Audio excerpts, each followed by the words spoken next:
Welcome to a new video, my beautiful friends. We all know that it takes more than love to make a relationship work. Yes, love is the foundation, sure, but strong relationships don't just happen. They take some work. And that is why I wanted to make today's video. I'd like to help anybody watching strengthen his or her relationship and have a long, happy life together with their partner. If you're interested in strengthening your own relationship, I believe the tips shared today will help you do that. So if you'd like to learn more, then please keep watching and subscribe to my channel if you haven't already. The first tip is to use the words we as often as you can. Research done at University of California, Berkeley suggests that couples who use we when talking are happier and more satisfied with their relationship than the couples who communicate using more pronouns like I, me, you. It's not mine, it's ours. Well, this type of verbal engagement will connect the two of you better because the tone of the conversation is more endearing. The mindset isn't singular but collaborative,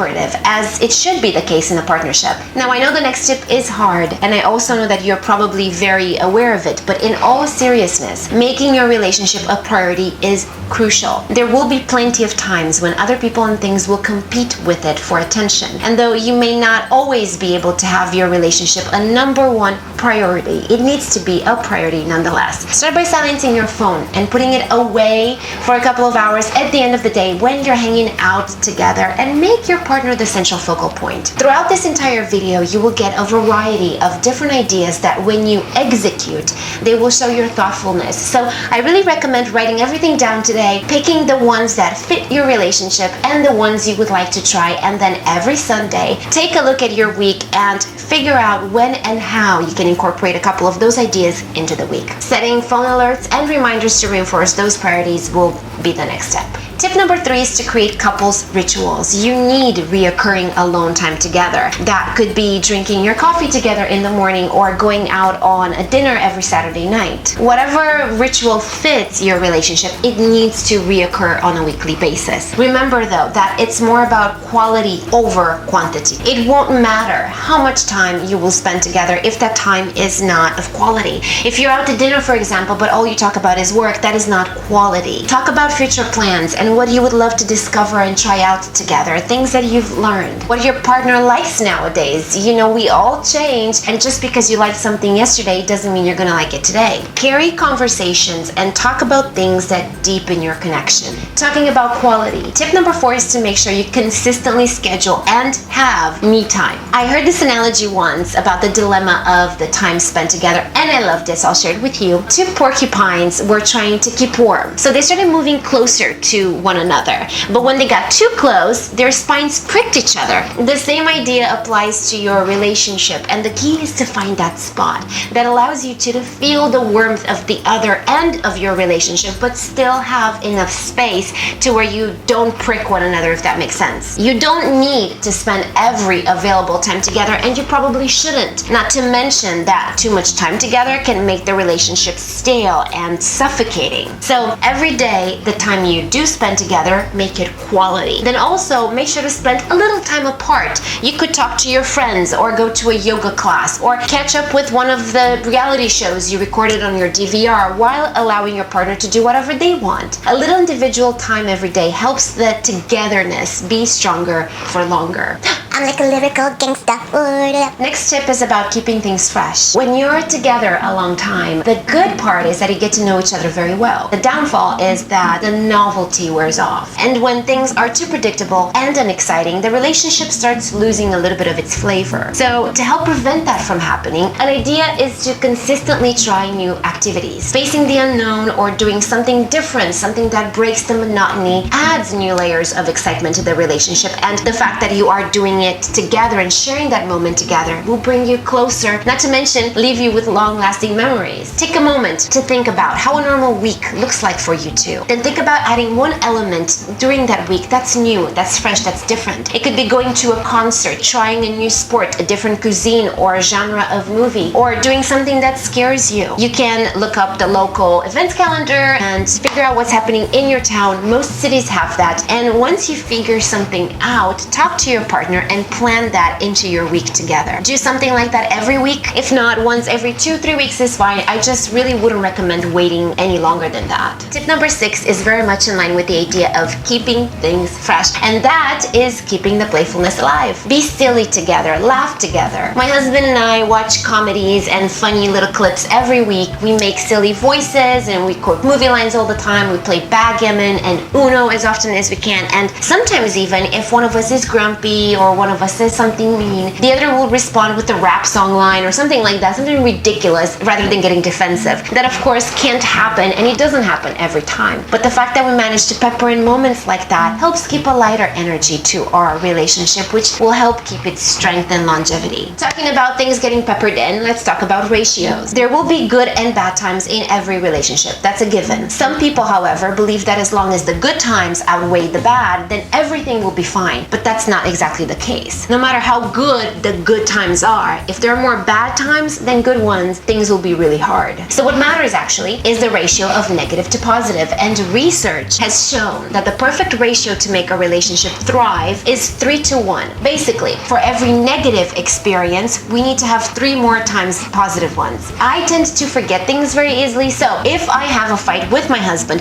I will write down the date when it happened in my little journal, and then look at my calendar and make sure I can plan at least 3 things that I know will be pleasant experiences for us that next week. It might sound ridiculous to some people, but in today's day and age of constantly moving, writing things down, pre-planning, and setting calendar alerts will help majorly. Why am I talking like this? So, as I said, when it comes to the inevitable fighting though, the next tip is to fight fair. Here is something that Dr. Phil said that really resonated with me. He said, and I quote, "Disagreements are going to occur. The question is, do you go into it with the spirit of looking for a resolution, or do you go into it with the spirit of getting even, vengeance, control? You will never win if you do that. If you make your relationship a competition, that means your spouse has to lose in order for you to win. It's not a competition, it's a partnership."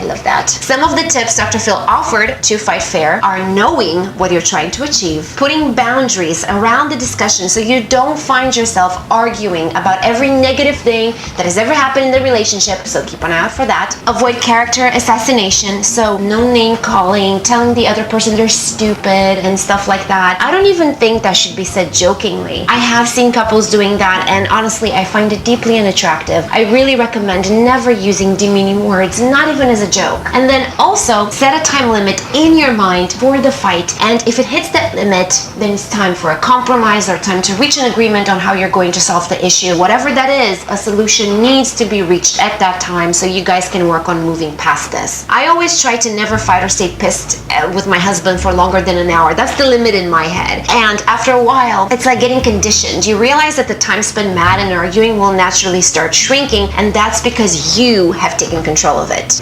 Now, psychotherapist Mira Kirschbaum, I was nervous to say it, suggested an approach that I'm very fond of, and that is the AAA approach. Basically, if your partner is upset or mad at you because of something that you said or did, the 3 A's are apology, affection, and promise of action. In a nutshell, if you are ever in that situation, 1, tell the other person you're sorry for what you've done and you're sorry that you've hurt them. 2, offer to give that person a gesture of warmth, like a hug or a kiss, for example. And 3, pledge to take action that will be meaningful to them. That could be working on improving a character trait or doing something that will somehow make it up to them. The AAA approach is really effective, but remember, like with all things, if they keep on repeating themselves, they will lose their flavor. So use this approach for the special types of occasions, and of course follow through when you make a pledge so you are viewed as accountable and trustworthy. Tip number 10 is to budget together. A common and heated topic of conversation in relationships is money, particularly when one person has more control over the finances than the other. To help avoid some of that tension, I recommend budgeting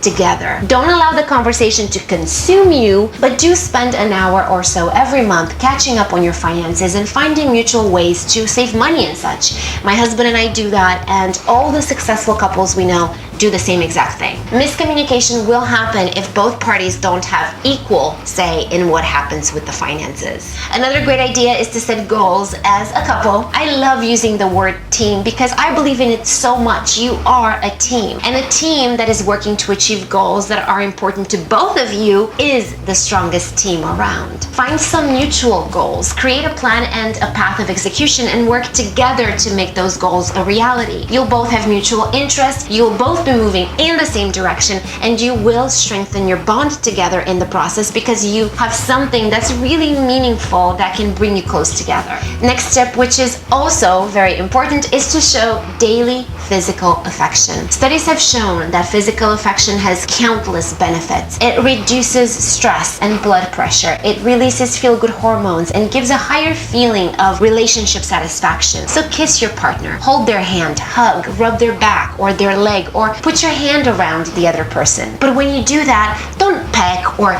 tap. Make the 5-second connection. Hold that person in your embrace because that has so much meaning. Tip number 13 is to know your love languages and know your partners as well. I'm not sure if everybody watching is familiar with the 5 love languages, but basically every person has his or her own way of feeling and interpreting love. Some people feel love through words of affirmations, others through acts of service or receiving gifts, etc. You should not only discover how you receive love so you can educate your partner and let them know, but you should know the other person's as well, so you don't end up spinning your wheels and thinking, I do all these things for him and he never acknowledges them. It might not be you so much as you doing things out of love because you think they would work for you, but that person may not receive love the same way you do. So in the description box below, I linked to the website where you can take the test and find those things out. The test is quick, but take your time. Be sure and honest with your answers, and when you get your results, send that link to your partner. Have him or her take the test as well,